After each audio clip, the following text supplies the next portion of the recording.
আমাৰ সকলোৰে আদৰৰ সকলোৰে হেঁপাহৰ বাপুতি খাহন ৰঙালী বিহুৰ আজি মানুহৰ বিহুৰ দিনা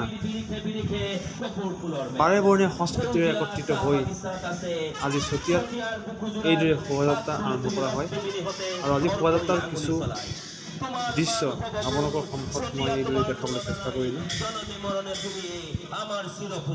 ইয়াতে আমাৰ অসমীয়াৰ প্ৰাণস্বৰূপ বিহু নাচ বিভিন্ন অঞ্চলৰ পৰা চতিয়াৰ বিভিন্ন অঞ্চলৰ পৰা বিহু নাচৰ দলসমূহ আজি শোভাযাত্ৰাত অংশগ্ৰহণ কৰিছে, আপোনালোকে দেখিবলৈ পাইছে।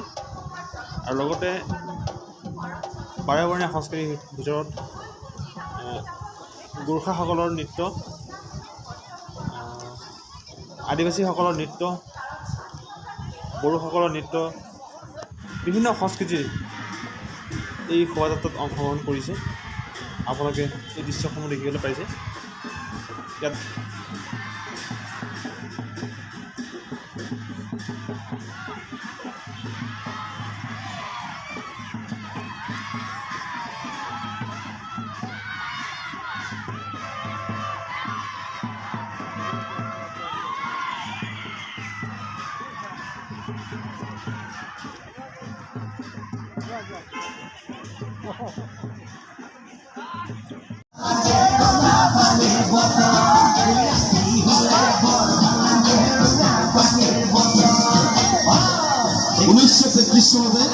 পৰাধীন ভাৰতৰ বুকুত স্বাধীনতাৰ সপোন দেখা চতিয়াই জাতীয় সাংস্কৃতিক গৌৰৱেৰে সজীৱ কৰি ৰখাৰ প্ৰয়াস আৰম্ভ কৰিছিল চতিয়া কেন্দ্ৰীয় বহাগী মেলা।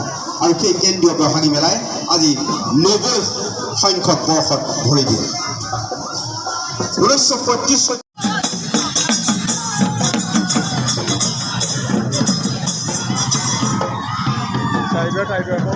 অঁ